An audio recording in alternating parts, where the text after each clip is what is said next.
Hello, this is Vlad and a new story from my channel, Amazing Story. Polish, look at these entries again. Zana Sergeyevna patiently pushed the printout closer to her daughter. See, here the debit of account 44 should correspond to the credit of account 10. These are basic transactions for accounting for the purchase of materials. Polina yawned, covering her mouth with her hand, and nodded absently. Her gaze wandered somewhere near the window, where a summer rain was beginning to fall. Mom, can I go now? I have a meeting with the girls. Quote. Alicia, standing on a stepladder and wiping down the top shelves of a filing cabinet, couldn't help but grin. How could this be?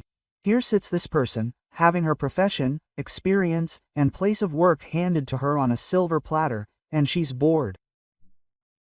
And she, Alicia, would have given anything to be in that spoiled girl's shoes. Zana Sergeyevna sighed and waved her hand. Go, we'll try again tomorrow. When Polina ran out of the office, clicking her heels, the chief accountant turned to Alicia and smiled wearily. Alicia, what are you doing here? Is accounting really the dirtiest thing in the company, requiring so much attention from the cleaning lady? Quote. The girl climbed down from the stepladder, wiped her hands on her apron, and shrugged. Zana Sergeyevna was one of the few people in the company who treated her like a human being, not like some inferior mute orphan. Maybe that's why Alicia was drawn here, to the quiet office, the smell of coffee and paper, where she could listen to explanations, delve into the numbers, and feel, at least a little, involved in real work. Alicia. Zana beckoned her closer. Let me at least pour you some tea, and take a bun too. I bought some polkas, she didn't even touch them. Alicia shook her head, gesturing that she shouldn't. But Zana was already pouring tea into 2 cups. Sit down already, don't stand, you've been up since morning. They were drinking tea. Rain was pouring outside. Alicia looked at the documents spread out on the table and felt a strange melancholy. There it was, her dream. To sit at a table like this, to sort through these numbers, these transactions, to be needed and useful. But between her reality and this dream lay a chasm. The orphanage. Parents who remembered her existence from time to time and took her away for the weekend. A father always drunk, a mother indifferent to everything. And that terrible evening when Dad dragged his drinking buddies home. When the drunken quarrel began, when the knives flashed, and when Alicia clutched the cup in her hands tighter. After that incident, she couldn't utter a word, not even a scribble. Doctors said the trauma was psychological, and that with the right treatment, everything could be restored. But who needed a child like that? She was returned to the orphanage, and no one was going to spend money on expensive therapy. But she had a talent for mathematics.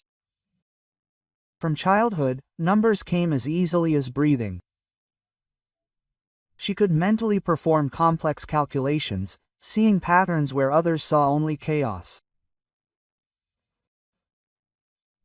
At school, teachers were amazed when the silent girl brought home perfectly solved tests. She completed accounting courses, dreaming of this profession, but they wouldn't hire her without experience. And when they saw that the girl couldn't speak, they looked askance and found reasons to refuse. We need someone sociable. You understand, the nature of our work requires constant communication. We'll call you back. But no one called back. I had to get a job as a cleaner at this large retail company, washing floors, dusting, taking out the trash. But Alicia didn't complain. At least she had a job, at least she had some money. Alicia. Zana suddenly looked at her carefully. Are you interested in accounting? Alicia winced and nodded timidly. I studied. Another nod. Do you have a diploma? Nod. Zana thoughtfully rubbed the bridge of her nose. You know what? Let's do it this way. If you want, you can come here and watch what I do. Maybe you'll learn something. Your eyes are awfully smart. Alicia looked at her, not believing what she was hearing. She impulsively grabbed the chief accountant's hand and pressed it to her cheek. Tears of gratitude filled her eyes. Oh, come on, don't cry, Zana was embarrassed. From that day on, Alicia's life changed. She still carried out her cleaning duties, but spent every free minute in the accounting department. Zana proved to be a patient mentor. She explained the intricacies of accounting transactions, showed how to properly prepare reports, and shared professional secrets.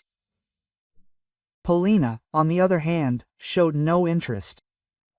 She sat, scrolled through her phone, and ran off to do her own thing at the first opportunity.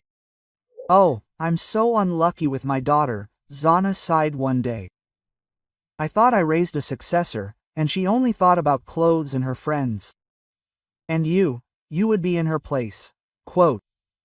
Alicia lowered her eyes. Yes, she would be in her place. But life gave her no choice.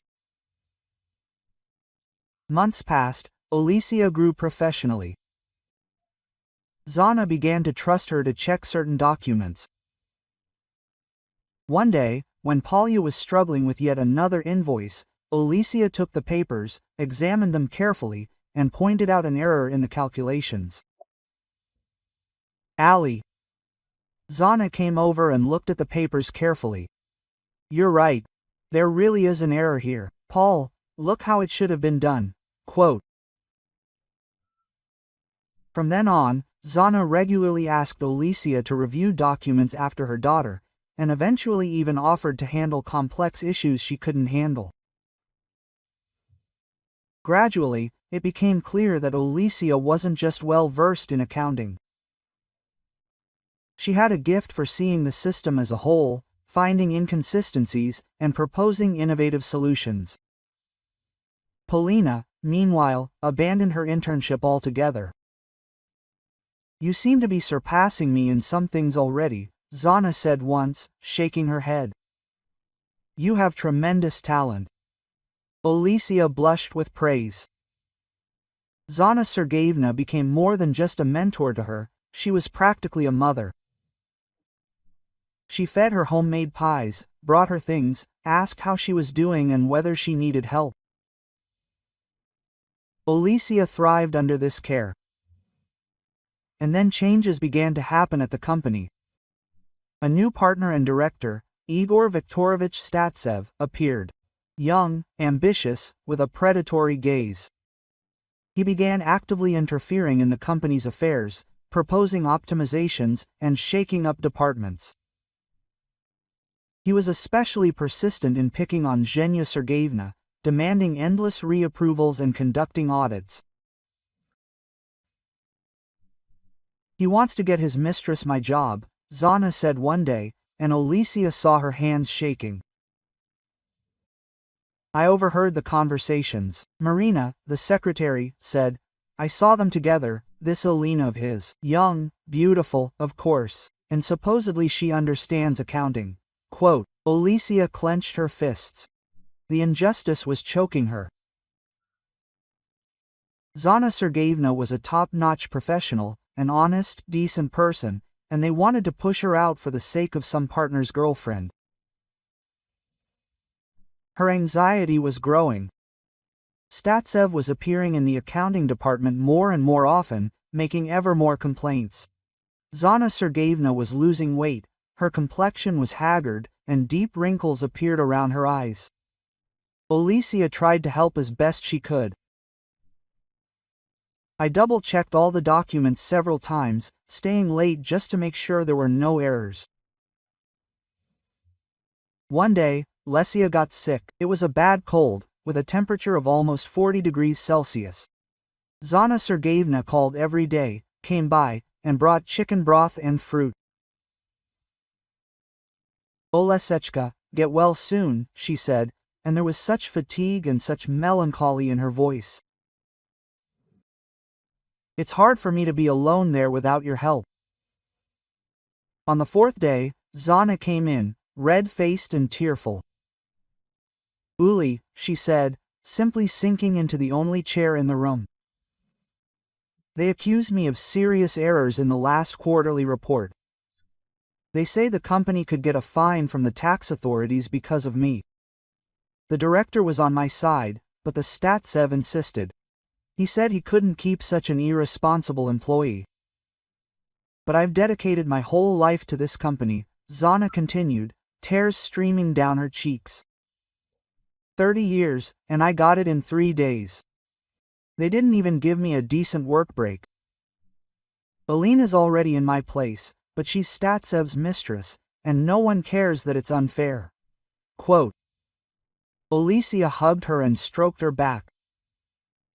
Inside, she was seething with anger and helplessness. She wanted to scream, but she couldn't. She wanted to protect someone dear to her, but how? A week later, she returned to the office.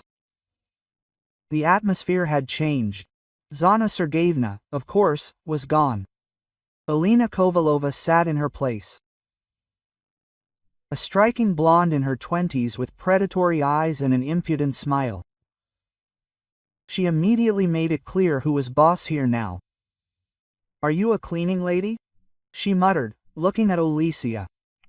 Then do your job and stay out of the way. Olesia nodded and left, but a plan was already brewing inside. She couldn't leave things as they were. During lunch breaks, when Alina left, Olesia would peek into the office under the guise of cleaning. She observed, memorized, analyzed. Alina worked strangely, spent a lot of time on the phone, often went out, and signed documents without really paying attention, and met with Startsev very often. They sat for a long time in the conference room, and Olesia accidentally overheard snatches of conversations. The main thing is that the boss doesn't suspect anything ahead of time. Once we transfer the assets, he'll be left with nothing. Another couple of months, and the company will be ours. Olesia's heart sank. Statsev hadn't just brought his mistress to a cushy position. He was preparing a whole scheme to appropriate the business, but he needed proof. Olesia began carefully studying all the documents that passed through Alina's hands. Fortunately, she was so self-confident that she didn't put the papers in the safe, but she left them right on her desk. Olesia arrived early in the morning before work began, photographing documents on her phone. Then she sat up all night, poring over the schemes, reconstructing the transaction chains. And then the full picture was revealed to her. Statsev was siphoning off the company's assets through shell companies, paving the way for bankruptcy. At the same time, he was buying up shares through proxies. By the time the director discovered the problems, it would be too late. The company would be insolvent. Ostatsev would become the main creditor and the new owner. Alina assisted him, signing the necessary documents and concealing the true state of affairs in the financial statements. Olesia compiled a dossier, printed out all the evidence, and systematized it. She learned that an important meeting was scheduled for the following week. A meeting between the director and key investors. Statsev was also expected to be there. On the day of the meeting, Olesia picked up her folder of evidence and headed to the conference room. 10 people were seated at a long table. Director Viktor Sergeyevich Gromov raised his eyebrows in confusion. Statsev, he jumped up, quote, "What's going on? Who let the cleaning lady in? Get her out immediately," Statsev commanded. But Olesia had already opened the folder and laid the first document on the table. Then the second, the third. Her hands were shaking, but she continued to lay out the papers. Everyone was silent, watching this strange scene. Quote, "Take this one away," Statsev began, but the director raised his hand, stopping him. "Wait, let me see it." Viktor Sergeyevich took one of the documents, studied it and frowned. He took the second one. His face began to turn to stone. "What is this?" Alicia took out her phone. A pre-typed message was on the screen. Quote, "Your partner is robbing the company. All the evidence is here. The asset stripping scheme, shell companies, falsified reporting. Chief accountant Zana Sergeyevna is not to blame for those mistakes. She was set up." The director looked up at Statsev, who turned pale. "Viktor Sergeyevich, this is some kind of nonsense. You understand, she's not my tech, she's just—" "Shut up," Gromov said quietly, "and sit down." He carefully studied one document after another. Alicia stood, feeling her legs buckle from the strain. The others gathered, exchanged glances, unsure what was happening. Finally, the director put the last sheet aside and looked at Statsev with a long, heavy gaze. He wilted, quote, "Igor Viktorovich, I expect you tomorrow with the documents regarding your exit from the company. If you don't want me to file a police report, I advise you to return everything voluntarily. All the evidence of the fraud is here."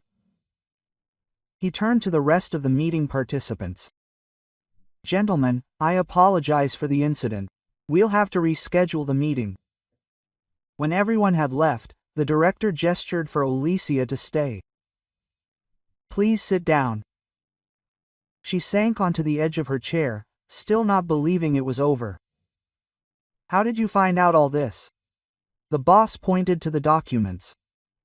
Alicia wrote, "I am an accountant by education, and Zana Sergeyevna taught me. I saw that the new employee was doing things strangely, and decided to just double-check." Viktor Sergeyevich was silent for a long time, looking at her. "You said she was set up. Is that true?" Alicia nodded vigorously and wrote, "Yes, they made mistakes in the report on purpose so they could fire her and put in a mistress." "My God!" The director ran his hand over his face. "What have I done?" The next day, Jenna Sergeyevna received a call and was asked to come to the office. Alicia met her in the hallway. She was pale, frightened. "Alicia, what happened?" The secretary called and said to urgently go to the director. "I thought maybe she forgot to hand over some documents." The girl hugged her silently. "Do you know something?" Zana peered into her face. But then Director Zana Sergeyevna came out. "Please come in." They went into the office. Alicia remained in the hallway, nervously shifting from foot to foot. Half an hour later, the door opened. Zana came out with tear-stained eyes, but this time the tears were joyful. "Alicia," she rushed to the girl and hugged her tightly. "It's you." The director told everything. "You saved me and the company. Lord." Zana Sergeyevna returned to the position of chief accountant. Statsev and Alyona left in disgrace. An investigation was launched against them. And a week later, the director called Alicia to his office. "I want to make you an offer," he said. "First, the company will pay for your treatment. I've already contacted the best specialists, and they say that psychological blocks respond to therapy. Do you agree?" Quote. Alicia looked at her with wide eyes, and then nodded hesitantly. "And second, once you complete the treatment, I would like to see you in our company as an accountant. We can start with an intern, if that makes you more comfortable, but in any case, I need people like you, honest, smart, dedicated." The treatment took 6 months.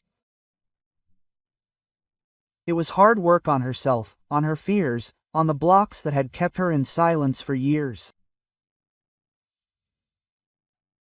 The psychologist, a woman in her 50s, patiently guided her through the dark memory to the light. "You must forgive yourself for what happened then," she said. "It wasn't your fault. You were a child, so you have every right to speak. You have the right not only to a voice, but also to happiness." Quote. And one morning, Alicia woke up, opened her mouth, and a sound escaped her throat. Hoarse, uneven, but a sound nonetheless. She cried and laughed at the same time. She called Zana Sergeevna and, stumbling through her tears, said, "Zana Sergeevna, hello." There was also a sob on the other end of the line. "Alisechka, my dear, I'm so happy for you." She returned to the company in the spring, still stumbling and struggling to speak, but her confidence grew with each passing day. Viktor Sergeyevich kept his word. She was hired as an accounting intern under Zana Sergeevna. "Well, now I'll be officially training you," she laughed. As expected, with a work record book and a salary. Soon, Alicia was promoted to a full-time accountant. She quickly advanced professionally, taking on increasingly complex tasks. And Viktor Sergeyevich often called her one of his best employees. One evening, Alicia quietly said to Jenna Sergeevna, "I'm so grateful to you, you've done so much for me." Zana looked up from her paperwork. "My girl, how grateful I am to you. You're like a daughter to me, smart, honest, devoted." Quote. Alicia snuggled up to her, feeling warmth spread through her chest. "Zana Sergeevna, you're like a mother to me," she whispered. And so they stood, hugging. "You know, Alicia," Zana said quietly, stroking her hair. "When I was teaching you, I never even thought you'd be my salvation. And I didn't think I'd ever be able to talk again," the girl smiled. Zana smiled back. "Your life is improving on all fronts too. I noticed you often go to lunch with the new IT guy Pasha." "Oh, Alicia, I envy you, you can't even imagine how much." If you like the story, please support me with a thumbs up. It's just one click for you, but it means a lot to me. Thank you. So, quote.